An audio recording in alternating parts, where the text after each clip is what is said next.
ಸರ್ವಪ್ರಾಭವ ಶಕ್ತಿ ಭೋಗಬಲ ಸತ್ಸಾರಾತ್ಮ ದಿವ್ಯಾಕೃತಿಂ ಸೃಷ್ಟಿಸ್ಥಾನ ನಿರೋಧ ನಿತ್ಯ ನೇತಿ ಜ್ಞಾನ ಪ್ರಕಾಶಾವೃತಿ ಧ್ವಾಂತ ಮೋಕ್ಷ ವಿಮೋಕ್ಷದಂ ಹರಿಭಜಂ ನಿತ್ಯಂ ಸದಾ ಉಪಾಸ್ಮಹೇ ಸದೋಪಾಸ್ಮಹೇ.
ಏಷ ವೈ ಯಜ್ಞೋ ಯೋಯಂ ಪವತ ಈತ ಏಷ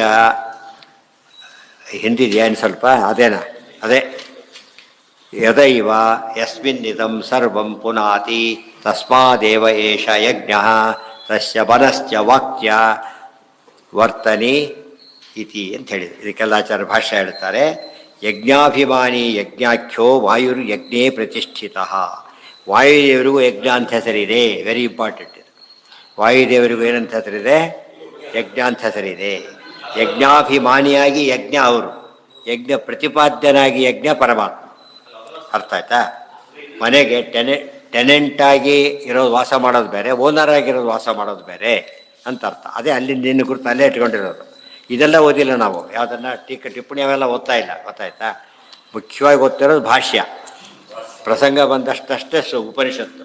ಅರ್ಥ ಆಯ್ತಾ? ಉಪನಿಷತ್ತನ್ನು ಪೂರ್ತಿ ಓದ್ತಾ ಇಲ್ಲ. ಭಾಷ್ಯ ಯಾವುದು ಬಿಡಲ್ಲ. ಬಾದಿತ್ಯ ರಾಷ್ಟ್ರ ಅದು ನೋಡೋಣ.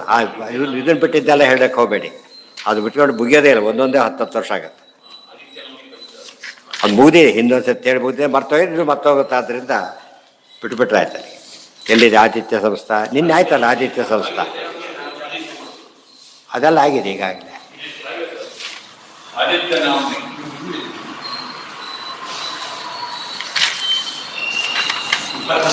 ಅದಕ್ಕೆ ನಮ್ಮ ಬರೀ ಪುಸ್ತಕ ತಂದುಬಿಟ್ರೆ ಸರಿ. ನಾಳೆ ದಿವಸ ಬರೀ ಪುಸ್ತಕ ತರ್ತೀವಿ. ನಮ್ಮದು ಬರೀ ಭಾಷೆ ಅಷ್ಟೇ, ಇನ್ಯಾವುದು ಬೇಡ. ಹುಡುಕ್ತಾ ಕೂಡ ತಪ್ಪದು. ದಿವಸ ಒಂದಿಷ್ಟೇ. ವಾಯು ಋಷಭರೂಪ ಸನ್. ವಾಯುದೇವರಿಗೆ ವೃಷಭ ರೂಪ ಇರೋ ಪದ ಹೇಳ್ತಾರೆ ಸ್ವಾರಸ್ಯ. ಇಲ್ಲಿ ಹಿಂದೊಂದು ಅದು ಬಂದಿತ್ತು. ಏನದು? ನಾಯಿ ರೂಪದಲ್ಲಿ ಉಪದೇಶ ಮಾಡಿದ್ದು ಬಂದಿತ್ತಲ್ಲ. ಈಗ ವೃಷಭ ರೂಪದಲ್ಲಿ ಹೇಳಿದ್ದು ಕಥೆಯಲ್ಲಿ ಹೇಳ್ತಾರೆ. ಎಲ್ಲ ಆಗಿದೆ, ಎಲ್ಲೆಲ್ಲ ಹೋಗಿದೆ. ಅದರಲ್ಲಿ ಯಾವ ಪುಟಪ್ಪ? ನೆನಪಾಟಿ ಬಂದಾಗ ಪುಸ್ತಕ ಇಲ್ಲೇ ತಂದು ಕೊಟ್ಬಿಡ್ತೀವಿ, ಇಟ್ಬಿಟ್ರೆ ಆಯ್ತು. ಭಾಷ್ಯದ ಮಾತ್ರ.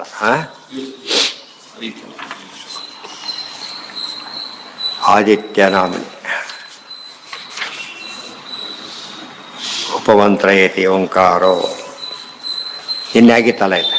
ವಾಮದೇವ ಯಜ್ಞದ್ದಾಗಿತ್ತು. ಪ್ರಾಣ ಸಂಸ್ಥೆ ಹರವು ರೂಪಂ ಗಾಯತ್ರಂ ನಾಮ ಸರ್ವತ. ಆದಿತ್ಯ ನಾಮಿನಿ ಆಯಿತು. ಸಮುದ್ರೇಕಾತ್ ಚಾತ್ಪನ್ಯಭಿದ್ಯತೆ ಜನಾರ್ದನೆ ಪರ್ಜನ್ಯ ನಾಮ್ನಿ ತತ್ವಾತ್. ಇವೆಲ್ಲದಕ್ಕೆ ಒಟ್ಟಿಗೆ ಸೇರಿಸಿ ಹಿಡ್ಬಿಡ್ತಾರೆ. ಅಷ್ಟೆಲ್ಲ ರೂಪ 5 ರೂಪಾಯಿ ಎಲ್ಲೆಲ್ಲಿವೆ ಅಂತ ಹೇಳಿದ್ರಲ್ಲ, ಅದಿಷ್ಟು ಒಟ್ಟಿಗೆ ದೊಡ್ಡ ಕೊಟೇಶನ್ ಕೊಟ್ಟು ಅಂತ ತಿಳಿಸ್ತಾರೆ. ಅದಿಟ್ಕೊಂಡ್ರೆ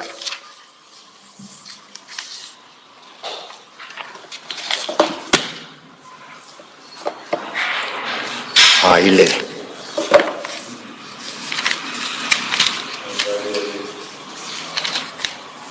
ದಿನ ಹೇಳಿದ್ದೆ ಅದರ. ಇಲ್ಲಿ ವಿಶೇಷ ಉಪನಿಷತ್ ಭಾಷೆಗಳು ನಮಗೆ ಎಷ್ಟು ಉಪಯೋಗ ಆದ ಯಾವ ಅಂಶಗಳು ಅಂದರೆ, ಎಲ್ಲ ಸಮನ್ವಯ ಅಧ್ಯಾಯ ಭಾಳಷ್ಟು ಉಪಯೋಗ ಆಗ್ತವೆ. ತುಂಬ ಅರ್ಥಗಳನ್ನೆಲ್ಲ ನಿರ್ವಚನ ಸಾಲು ಮಾಡಿ ಹಾಕ್ಬಿಡ್ತಾರೆ. ಅದರಲ್ಲೇ ಬಂದಿದೆ. ಪ್ರಾಣ ಸಂಸ್ಥೆ ಆದಮೇಲೆ ಆದಿತ್ಯ ಸಂಸ್ಥೆ. ಇಲ್ಲಿ 2 ಸಮಸ್ಯೆ. ಎಲ್ಲೋ ಪ್ರಿಂಟ್ ಮಾಡಿರೋದು ಒಂದು ಸಮಸ್ಯೆ, ತುಂಬ ಸೇರಿ ಪ್ರಿಂಟ್ ಮಾಡಿ ಇನ್ನೊಂದು ಸಮಸ್ಯೆ. ಮಿಥುನಸ್ಥವಾದ್ದನ್ನು ಹೇಳಿದರು. ಅದಾದ ಮೇಲೆ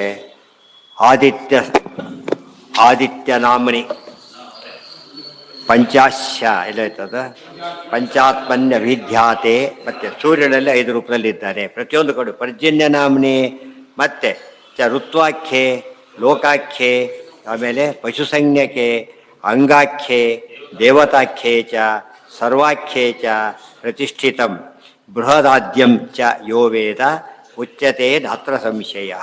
ಹೀಗೆ ಆದಿತ್ಯ, ಆಮೇಲೆ ಮುಂದೆ ಪಂಚಾತ್ಮ, ಅದರಲ್ಲಿ ಆಮೇಲೆ ಪರ್ಜನ್ಯ, ಚಂದ್ರ, ಅಗ್ನಿ, ಲೋಕ, ಪಶು, ಆಮೇಲೆ ಇವೆಲ್ಲದರಲ್ಲೂ ಕೂಡ 5 ರೂಪ ತಿಳ್ಕೊಳ್ತಾ ಹೋದಂತೆ ಅವನೇನಾಗ್ತಾನೆ?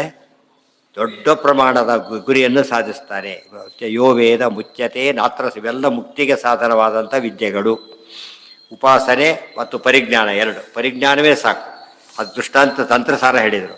ಸುಮ್ಮನೆ ತಿಳ್ಕೊಂಬಿಡಿ ಸಾಕು, ನೀವು ಉದ್ಧಾರ ಆಗ್ತೀವಿ. ಏನು ಮಾಡೋಕ್ಕಾಗದೆ ಹೋದು ಬಿಟ್ಟುಬಿಡಿ, ತಿಳ್ಕೊಂಡ್ರೂ ಸಾಕು ಅಂತ ಹೇಳ್ತಾರೆ. ಅದೇ ರೀತಿ ಇದು ಹಾಗೆ. ತಿಳ್ಕೊಂಡ್ರೂ ಫಲ ಇದೆ, ಮಾಡಿದರೆ ಭಾರಿ ಫಲ ಇದೆ ಎಂಬ ವಿಚಾರ ಬೇರೆ. ಬರೀ ತಿಳ್ಕೊಂಡಿದ್ದಕ್ಕೆ ಏನಿದೆ? ಒಂದು ಫಲ ಇದ್ದೇ ಇದೆ. ಸಮುದ್ರೇಕ ಸಮುದ್ರ ನೋಡಿ, ಆದಿತ್ಯ ಆಯ್ತು. ಈಗ ಸಮುದ್ರ ಶಬ್ದನ ದೇವರ ಸಮನ್ವಯ ಮಾಡ್ತಾರೆ. ಸಮುದ್ರೇಕ ಸಮುದ್ರಸ್ತು ದೇಶನಾಥ್ ದಿಶ ಉಚ್ಯತೆ. ಪರಮಾತ್ಮ ಸಮುದ್ರಿಕ್ತ ಅಂದರೆ ಶುರುವಾಯಿತು. ಅತ್ಯುದ್ರಿಕ್ತ ಮಹಾ ಮೊದಲೇ ಪದನೇ ಅದು. ಯಾವುದನ್ನು ಸಮುದ್ರಿಕ್ತ ಅಂದ್ರೇನು, ಇನ್ಫೈನೆಟ್ಟಲ್ಲಿ ನೋಡ್ಬೇಕು ನಾವು ಅದರ ಬಲ, ಇನ್ಫೈನೆಟ್ ನೋಡಬೇಕು. ಆನಂದ ಇನ್ಫೈನೆಟ್ ನೋಡಬೇಕು. ಜ್ಞಾನ ಇನ್ಫೈನೆಟ್ ನೋಡಬೇಕು. ಅದು ಯಾರಲ್ಲಿದೆ? ಅದಕ್ಕೆ ಗುಣ ಸಮುದ್ರ ಅಂತ ಕರೆದು. ಗುಣ ಸಮುದ್ರ, ಸಮುದ್ರ ಅಂದರೆ ಅತ್ಯಂತ ಪರಿಪೂರ್ಣ, ಅದನ್ನು ಹೇಳಬೇಕಾಗಿದೆ. ದೇಶನ ದಿಶ ಉಚ್ಯತೆ, ದಿಕ್ಕುಗಳು ದೇಶನ ಮಾಡೋದ್ರಿಂದ ದಿಶಾ ಅಂತ ಹೆಸರಿದೆ. ಲೋಪಕತ್ವಾತ್ ಲೋಭ ಇತಿ, ಪರಮಾತ್ಮನಿಗೆ ಲೋಮ ಅಂತ ಹೆಸರಿದೆ. ಲೋಪಕತ್ವಾತ್ ಲೋಭಚಸ್ಯ, ದೇವರು ಲೋಪ ಮಾಡೋನು ಅವನೇ, ತಂದುಕೊಡೋದು ಅವನೇ. ಕೆಲವು ಲೋಪ ಮಾಡಬೇಕು, ಕೆಲವು ತೆಗೆದುಹಾಕಬೇಕು, ಅದು ಬಂಗಾರದ ವ್ಯವಸ್ಥೆ ಮಾಡಬೇಕಾಗಿದೆ, ಸ್ವಲ್ಪ ಪ್ರಿಪೇರ್ ಮಾಡಬೇಕಾಗಿದೆ. ನಾವು ಮಾಡ್ಲಿಕ್ಕೆ ಹೋದ್ರೆ ಏನಾಗುತ್ತೆ, ಬಂಗಾರನೇ ಹೋಗಿಬಿಡುತ್ತೆ ಅಷ್ಟೊತ್ತಲ್ಲ. ಅದಕ್ಕೆ ಅವ್ರು ಏನು ಮಾಡ್ತಾರೆ, ಅದ್ರ ಮಾತ್ರ ತೆಗಿತಾರೆ. ಸರ್ಜರಿ ಬೇರೆ, ಮರ್ಡ್ರ್ ಬೇರೆ. ಸರ್ಜರಿ ಏನು ಮಾಡ್ತಾನೆ, ಅಷ್ಟು ಮಾತ್ರ ಇರ್ತಾರೆ, ಬೇರೆ ಬೇರೆ ಮಾಡೋದಿಲ್ಲ. ಅದು ಜ್ಞಾನತನ. ಅದೇ ರೀತಿಯೇ ಪರಮಾತ್ಮ ಆ ರೀತಿ ಲೋಪ ಮಾಡಬೇಕಾದ್ರೆ ಅವನಿಂದನೇ ಆಗಬೇಕು. ಅದಕ್ಕೆ ಪರಿಹಾರ, ಪರಿಹಾರ ಅಂದ್ರೆ ಲೋಪ ಅಂದ್ರೆ ಒಂದೇ. ಆಪತ್ತು ಪರಿಹಾರ ಮಾಡೋದು ಅಂದ್ರೇನು, ಆಪತ್ತನ್ನು ತೆಗೆದುಹಾಕಬೇಕು, ಲೋಪ ಮಾಡಬೇಕೀಗ. ಅದಕ್ಕೆ ದೇವ್ರು ಮಾಡ್ತಾನೆ. ಅದು ದೇವ್ರಿಗೆ ಏನಂತ ಹೆಸರಿದೆ, ಲೋಮ ಅಂತಲೂ ಹೆಸರಿದೆ. ಲೋಮಗಳ ಕೆಲಸ ಏನು, ಹಾಗಾಗಿ ತೆಗಿತಿರ್ಬೇಕು, ಕೂದಲು ಕಟ್ ಮಾಡಬೇಕಲ್ಲ ಲೋಮ. ಅದು ಇಲ್ಲದೋದ್ರೆ ಅದು ದೋಷಕ್ಕೆ ಕಾರಣ. ಮಾದನಾತ್ ಸಾರರೂಪತ್ವಾತ್ ಮಾಂಸೆ ಅಸ್ಥಿನಿ ಅಸನಾತ್ ಸ್ಥಿರಂ. ಒಂದೊಂದಕ್ಕೆ ಮಾದನಾತ್ ಸಾರರೂಪತ್ವಾತ್, ಮುಂದೆ ಮಾಂಸ ಅಂತ ಹೆಸರಿದೆ. ಮಾದನ ಉಂಟು ಮಾಡುತ್ತೆ, ಮದ ಉಂಟು ಮಾಡುತ್ತೆ. ಮತ್ತು ಸಾರ ಇದೆ.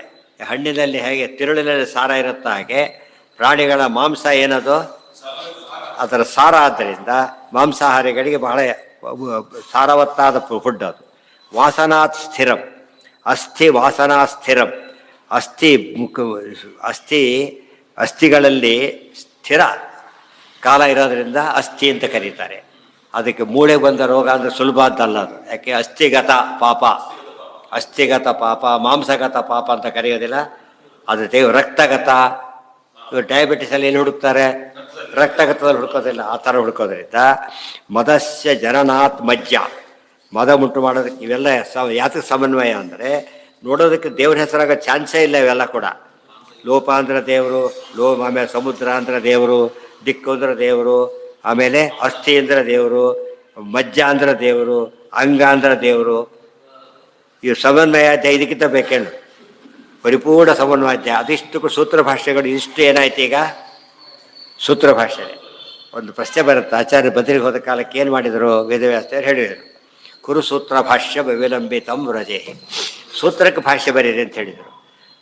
ಅದೊಂದು ಬರಿಬೇಕಾಗಿತ್ತು. ಇವೆಲ್ಲ ಯಾಕೆ ಬರಿಬೇಕಾಗಿತ್ತು ಆಚಾರ್ಯರು? ಒಂದು ನಿರ್ಣಯನೂ ಬರೀಲಿ, ನೆಕ್ಸ್ಟ್ ಟೈಮ್ ಹೋದಾಗ ಹೇಳಿದ್ರಲ್ಲ ಅದನ್ನು ಬರೀಲಿ. ಇವೆಲ್ಲ ಯಾಕೆ ಬರಿಬೇಕಾಗಿತ್ತು ಅಂತ ಕೇಳಿದರೆ, ಆ ಸೂತ್ರ ಭಾಷೆ ಅರ್ಥ ಆಗ್ಬೇಕಾದ್ರೆ ಇವೆಲ್ಲ ಸೇರಿಕೊಂಡೇ ಬಂದಿದ್ದಾರೆ. ಉಪನಿಷತ್ತುಗಳಲ್ಲಿ ಏನು ಬಂದಿದೆ, ಸೂತ್ರ ಸಮನ್ವಯಾಧ್ಯಾಯ ಇರೋದ್ರಿಂದ ಬರೀರಿ ಅಂತ ಅರ್ಥ. ಅದು ಆ ಮಾತು ಎಲ್ಲದು 37 ಗ್ರಂಥನೂ ಬರೀರಿ ಅಂತ ಅರ್ಥ. ತಾತ್ಪರ್ಯ ಸ್ಪೆಷಲ್ಲಾಗಿ ಹೇಳಿದರು, ಇಂಪಾರ್ಟೆನ್ಸ್ ತೋರಿಸೋದಕ್ಕೋಸ್ಕರ. ಎಲ್ಲದೂ ಅಪ್ಪಣೆಯಿಂದನೇ ಬರೆದಿದ್ದು. ಪ್ರಮಾಣ ಲಕ್ಷಣ ಬರೀಲಿ, ಸದಾಚಾರ ಸ್ಮೃತಿ ಬರೀಲಿ, ವ್ಯಾಸಾಜ್ಞೆಯಿಂದನೇ ಬರೆದಿದ್ದು. ಮದಸ್ಯ ಜನನಾತ್ ಮಜ್ಜ, ವಾಯುರ್ ಜ್ಞಾನಾತ್, ವಾಯು ಅಂತ ಪದ ಇದೆ. ಅದಕ್ಕೆ ವಾಯು ಶಬ್ದ ಜ್ಞಾನ ಅಂತ ಹೆಸರಿದೆ. ವಾಯುದೇವರಂದ್ರು ಒಂದೇ, ಜ್ಞಾನದ ಅಭಿಮಾನಿ ದೇವರು ಅಂದರೂ ಒಂದೇ. ಆಯುಷ್ಟ್ವಾತ್ ನಕ್ಷತ್ರಂಚ, ಮುಂದೆ ಇನ್ನೊಂದಿದೆ, ಯಾವುದು ಕ್ಷಯಿಸೋದಿಲ್ಲ ನಕ್ಷತ್ರ ಅಂತ ಕರೀತಾರೆ. ಸ್ವತಂತ್ರತಃ, ಪರಮಾತ್ಮ ಸ್ವತಂತ್ರನಾಗಿದ್ದಾರೆ. ಚಂದ್ರಮಾಹ ಪರಮಾನಂದಾತ್, ಚಂದ್ರ ಅಂದರೆ ಪರಮಾನಂದಾತ್, ಪರಮಾತ್ಮ ಚಂದ್ರ ಅಂತ ಹೆಸರಿದೆ.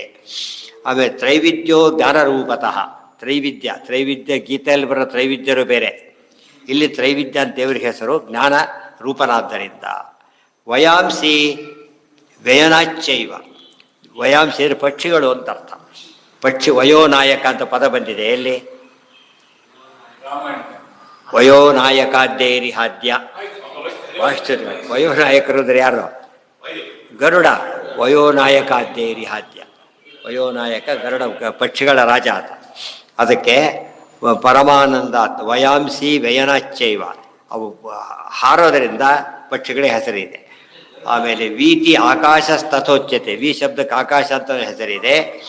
ಮುಂದೆ ಅದೇ ಕಾರಣಕ್ಕೆ ಹಾರಾಟಕ್ಕೆ ಅವಕಾಶ ಕೊಡೋದರಿಂದ ತತ್ರ ಅಯನಾತ್ ವಯಃ ಪ್ರೋಕ್ತಃ, ಆಕಾಶಕ್ಕೆ ಹೆಸರಿದೆ, ಅಲ್ಲಿ ಓಡಾಡಿದವುಗಳೇ ವಯಃ ಅಂತ ಹೆಸರು ಬಂದಿದೆ.